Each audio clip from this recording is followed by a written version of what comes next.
Baik, bismillahirrahmanirrahim. Assalamualaikum warahmatullahi wabarakatuh.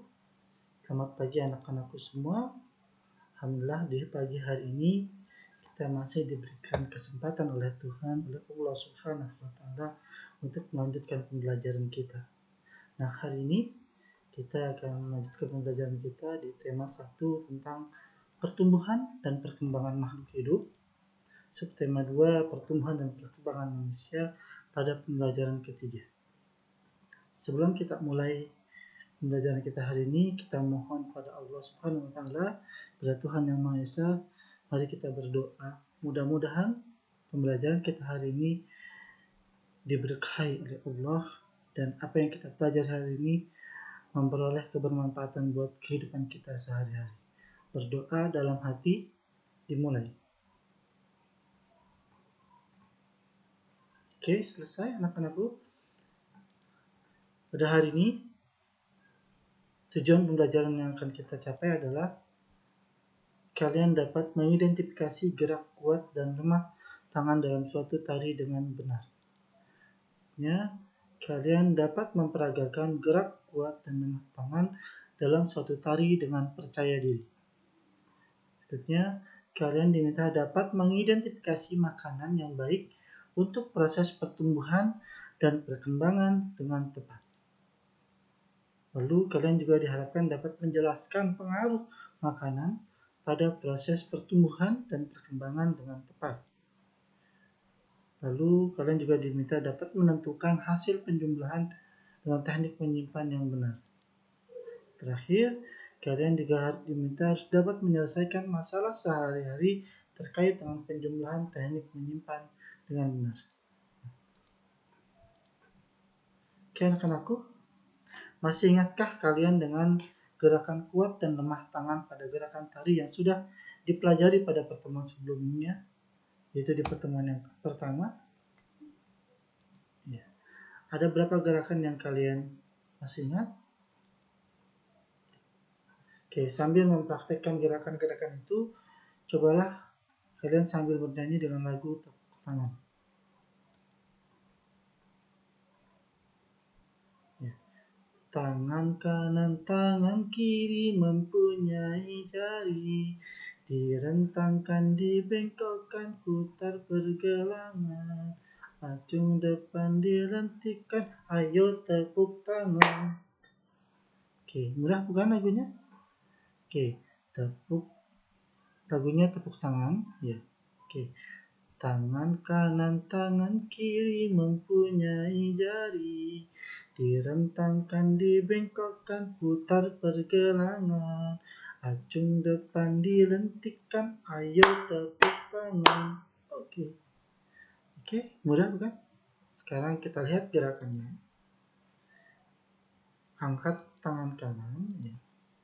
Tangan kanan, kalian angkat tangan kanan, lalu kalian angkat juga gerakan kedua tangan kiri. Tangan kanan, tangan kiri. Lalu kalian yang gerakan berikutnya mempunyai jari. Jadi jarinya diturunkan, ya, dari atas turunkan ke bawah. Berikutnya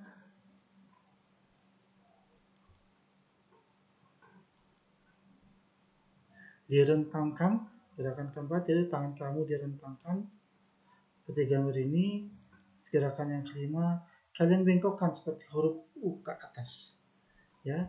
Lalu berikutnya diputar kembali ke tangan lurus, direntangkan, lalu diputar-putar jari kamu. Oke. Direntangkan, dibelokkan, putar pergelangan. Oke, mudah kan?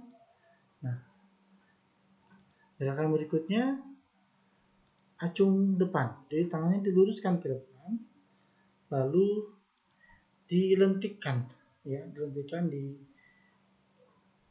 remas-remas tangannya ke depan atau ke bawah.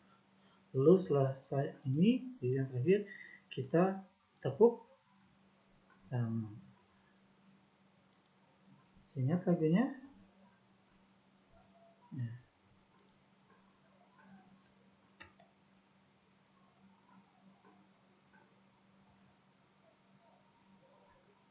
Bagaimana? Mudah bukan untuk mempelajari gerakan tadi?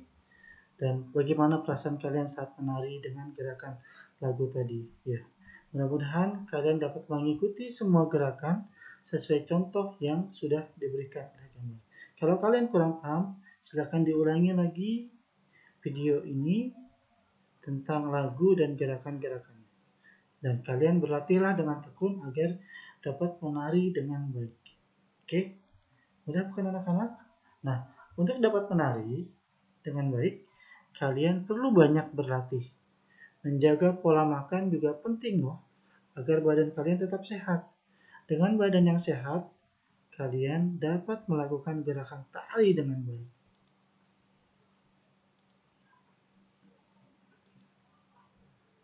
Nah, untuk dapat melakukan gerakan tari dengan baik, makanan itu sangat penting. Ya. Makanan penting untuk kesehatan, dan makanan sangat berpengaruh terhadap pertumbuhan dan perkembangan manusia. Makanan yang penting untuk pertumbuhan dan perkembangan adalah makanan yang menyehatkan dan bergizi, kaya akan gizi yang terkandung dalam makanan tersebut.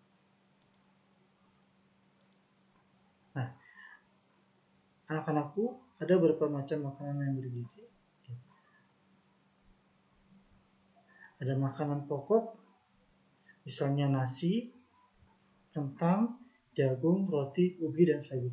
Dan rata-rata di Indonesia mayoritas makanan pokoknya adalah beras, ya, nasi. Tapi sebenarnya banyak loh macam-macam makanan pokok selain nasi, pengganti nasi. Jadi kalau nasi nggak ada, kalian bisa gunakan jenis makanan yang lain yang bisa digunakan sebagai bahan makanan pokok. Ya. Roti gandum, jagung, ya. Terus ubi, sagu, itu juga sebenarnya sebagai alternatif atau pengganti kalau nasi tidak ada.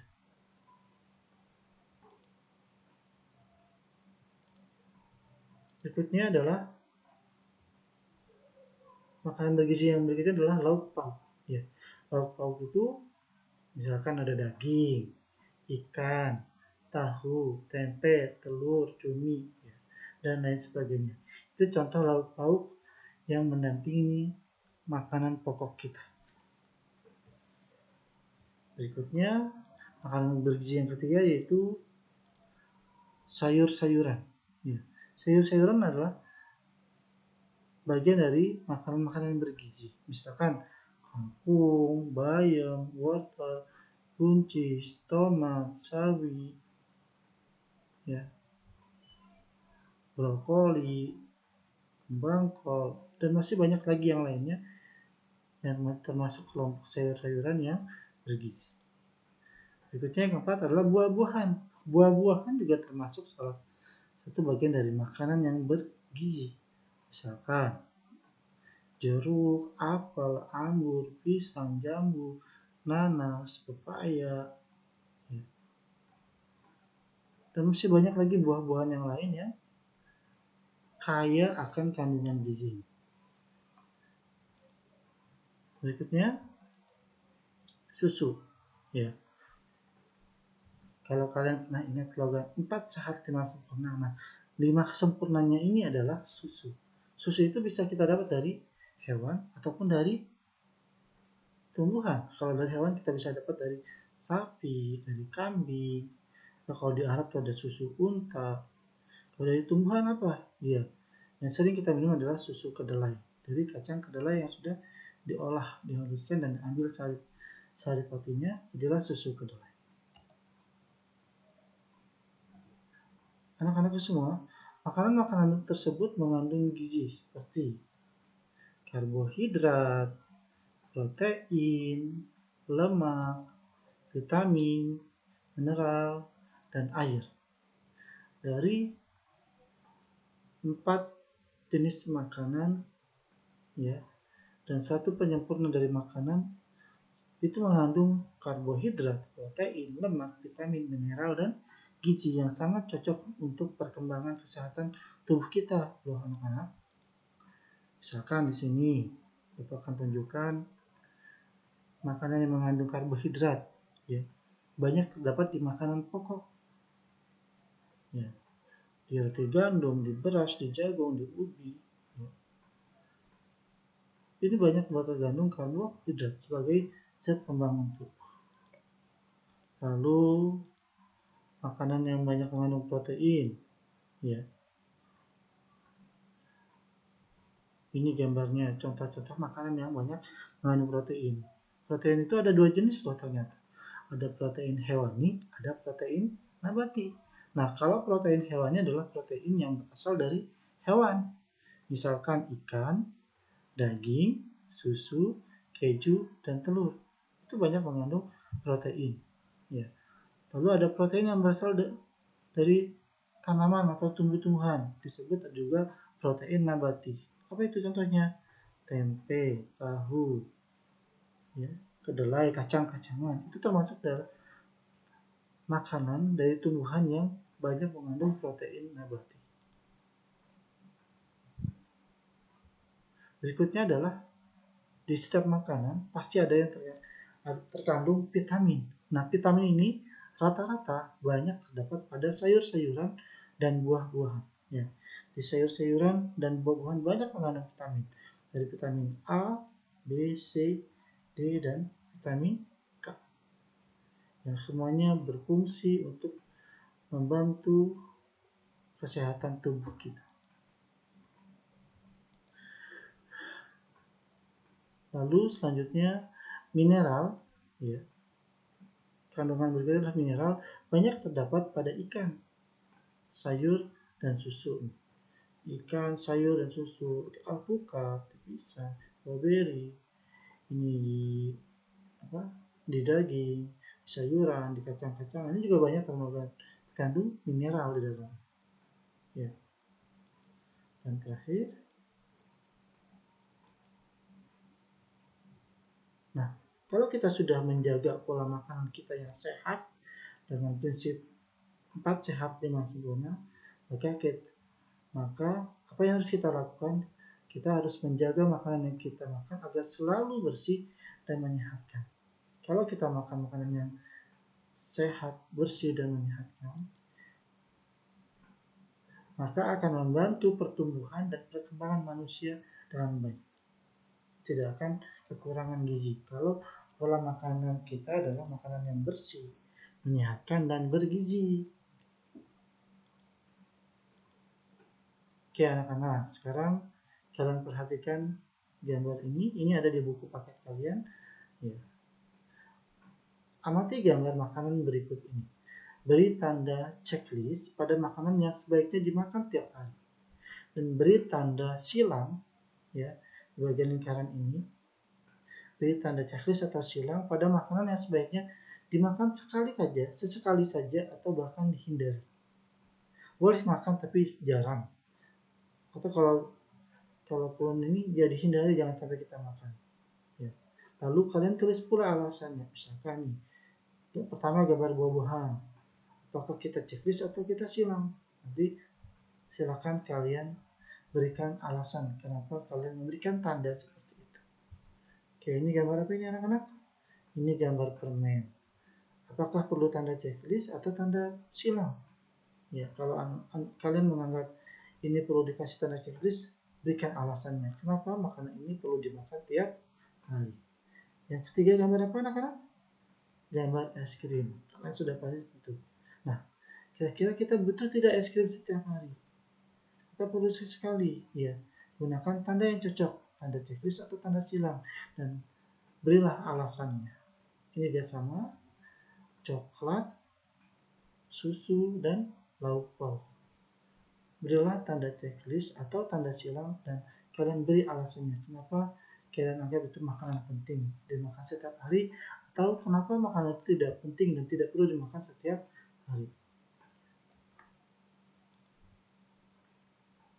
Oke anak-anak, lanjut kita ke materi berikutnya tentang muatan materi berikutnya yaitu tentang matematika.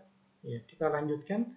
Kemarin kita sudah bahas tentang teknik penjumlahan dengan cara menyimpan. Nah, sekarang kita beralih ke soal penerapan, soal cerita.